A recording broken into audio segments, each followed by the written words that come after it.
I'm here today with three individuals from St. Charles area, Church, United Church of Christ in St. Charles. And they're down here for a week with a work camp.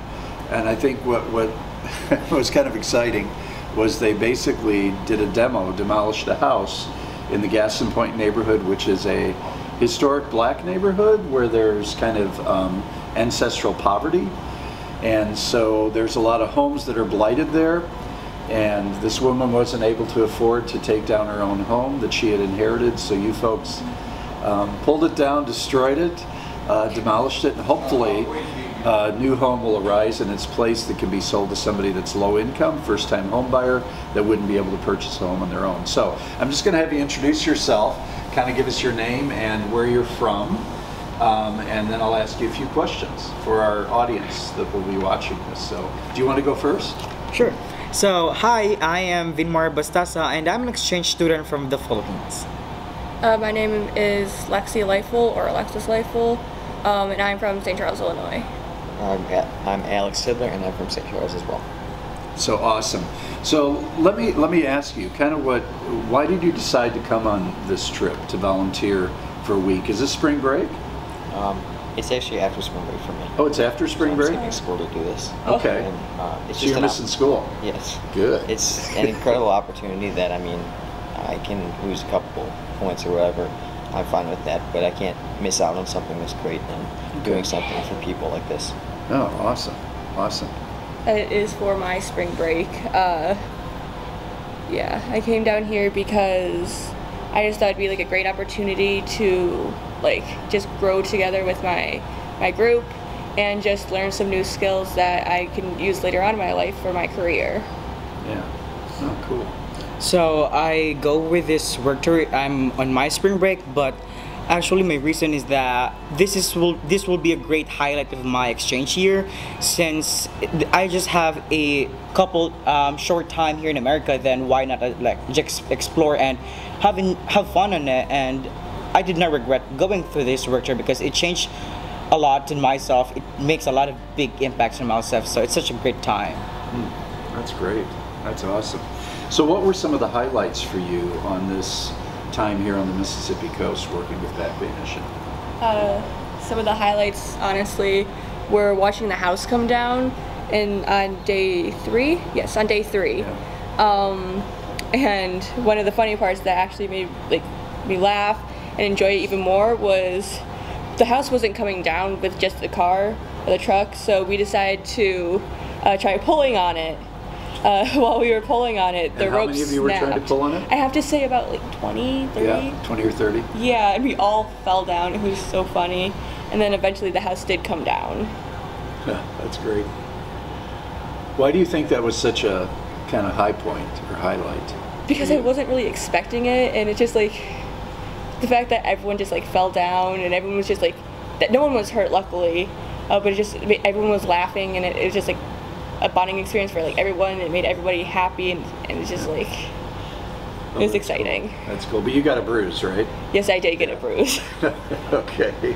What were the highlights for the two of you? It was probably going from before to after, from getting there the first day and seeing a full house. Yeah. With walls and everything and a roof, and then the last day where it's just a floor and a pile of wood. Yeah. And a couple dumpsters. Huh. That's cool. So for me, my highlight of my tour really is working with guests, fish. What was that? Loaves and fishes. Loaves and fishes. The faces of the guests, you see serving foods and listening to their stories. Just listening is such a great help for them.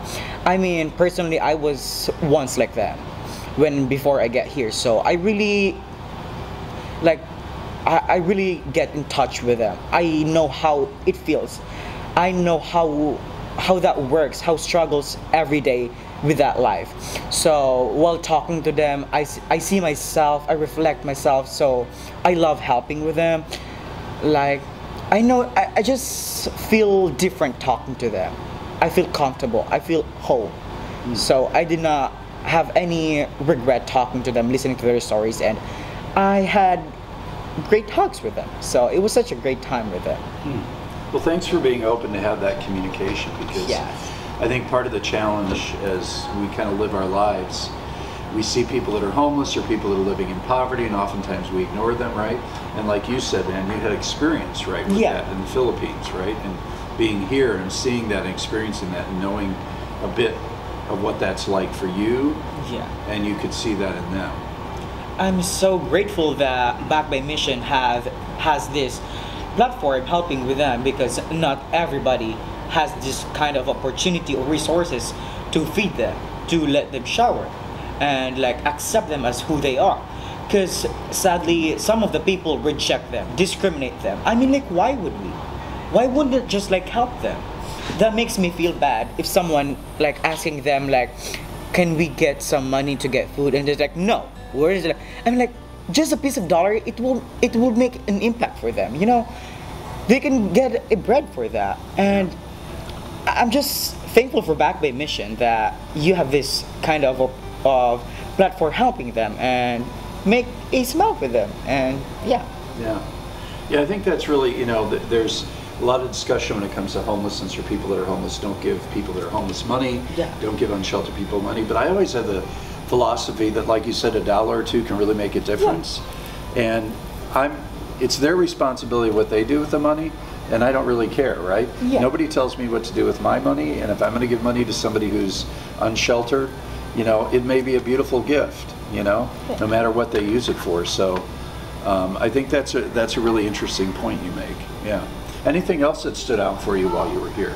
Well, I mean, there's such a stigma behind homelessness here, and I think that the organization here and the way you're doing the Lucky Day Center and Loaves and Fishes and all is really breaking that, and it's showing people who come in not knowing how life homeless truly is, and showing them that just because they're unfortunate and they don't have everything that, you know, the luxuries that everyone else does, doesn't mean that they hate their life or anything like that. Yeah. They're still living, and most of the people I talked to were all happy and enjoyed how they were. Yeah. They were having a good time. Yeah. Like interacting with us and all. Right. They're us, we're them, right? We're in this together. We're a global community, and whether we're rich or poor or middle income, we're together in this. And I think you're right. There's a stigma. We have a lot of stigmas, right, in our world and in our country, depending upon who or what you are, your economic situation, your class. Because there's a classism in America too. You know, we blame other countries to be classist, but we're also classist. You were going to say something too. Thank you for that, by the way. Yeah. What really I saw a lot was that the guests, they had a really strong sense of like empowerment. They were brave. They weren't afraid of anything. Like, we had a horrible storm back a few days ago, and I was terrified. I hate storms, and they were just like sitting outside. Sadly, they did not get any like inside, but they were in under in the porch area, just sitting there, somewhat calm, because like it's sad that they're used to it because they just don't have a home. And I was just like, I don't know how I'd react if I was out in a storm like that, and it just really surprised me on how they were like reacted and all that.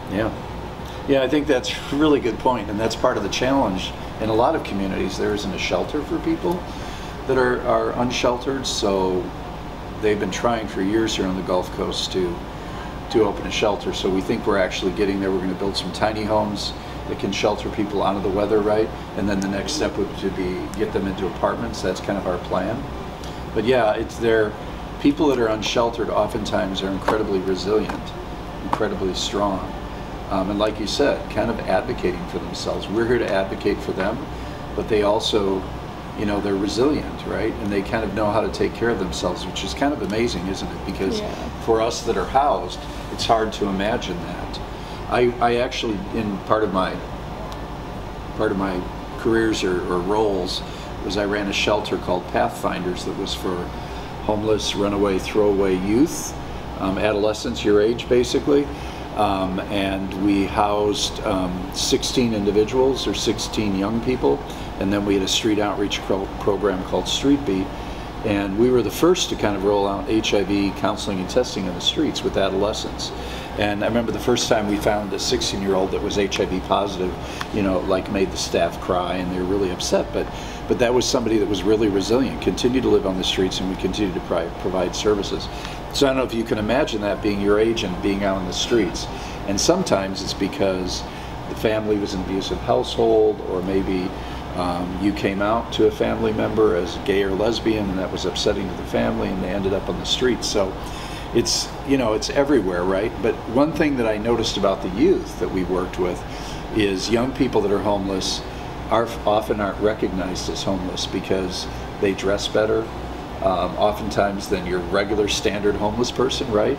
And sometimes they couch hop from couch to couch, or families or friends, and so they don't appear homeless as much as people who are older are homeless. So that's one part of it. That's part of why we're here, is helping people imagine what it would be like, right, to be homeless, and what it would be like to live in poverty. Because sometimes you need to get out of your own context to do that, right? You need to get away from St. Charles.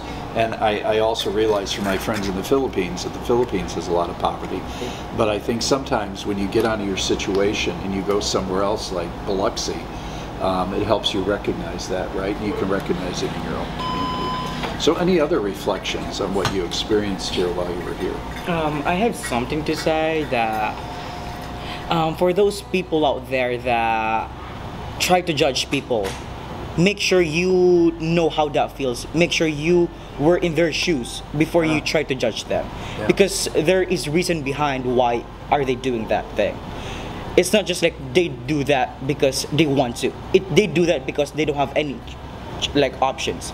I mean, like poverty. Who wants to be in poverty? No one would, right? So there's a reason behind it. So don't judge them as how you see them. Make sure to be in their shoes and try to understand them before you judge them. Yeah, that's powerful. Huh. Yeah. I guess just like Alex said, watching from a house go up and down in 3 days was extremely surprising, because like the teamwork that our two groups had, because we were working with another group, was just insane. Because in the beginning we didn't know who we were. I mean, yeah, somebody knew somebody else through like friend or family connections, but most of us didn't know who each other were. And the fact that we just like came together as a group and were able to completely take down a house in 3 days is amazing. Yeah. Anything to add, Elvis? It's a very eye-opening experience. I mean, I had never really thought of how homelessness is dealt with in storms and stuff.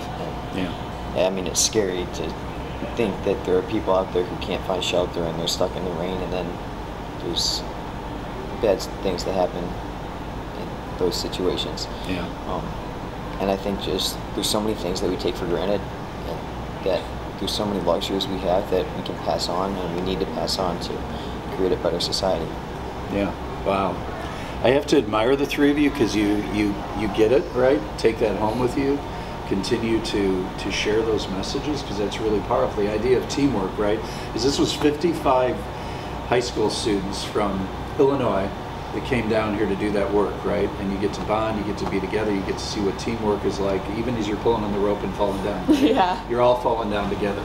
And so I think that's kind of that global message, that we're one, that we do teamwork, that we recognize poverty, that we don't judge. And we what's it like to walk in another person's shoes? Yes. And how do we put ourselves there? That's so critical and so important. So thank you for sharing your message. I really honor you for where you're at on your journey in life. You know, it's just like, keep on the journey, right? And keep having your eyes wide open and having those awarenesses, recognize those and share those. Even sometimes if you get pushback, because you probably get some pushback, right, for the stories that you share. But the people that are out on kind of on the other side of this are going to really understand and really be heartfelt. So thank you for your time. Thank you for being here for the week. This is their last day here. They head back to Chicago area. So it's a long drive, 2 days? Yeah, we're heading to Memphis today, which is about like a 5-hour drive, and then we're gonna head back probably really early tomorrow, to head back to Chicago. Okay. Where are you staying in Memphis? It's a hostel. Hostel? Okay, cool. Were you there on the way down too? Yes. Will you get to see any of Memphis? We did when we were there. We went to like down to Beale Street, Yeah. and it was just a really amazing experience down there It is, too. isn't it? It's wild, yeah. And the other thing that's really kind of cool about Memphis is that's where Elvis Presley's home was, and it's kind of a mansion, but it's not. You go to it and you're like, oh, so it's a small mansion, right? It has shag carpet, reg shag carpet, and a lot of his costumes, and you all know Elvis, right? Yeah. Mm-hmm. He's kind of eternal, but they have his automobiles, his airplane, there's a big museum, and they still have horses on his little farmette there. It's kind of cool. But thank you for being here, and thank you for spending your energy and your time here.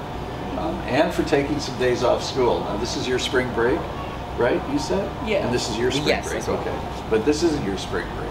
Okay, awesome, good. Thanks for being here. So thank you everybody for joining us from the Executive Director's Desk at Back Bay Mission. We're actually in our mission house, we're not on the desk, so we appreciate your presence, thank you.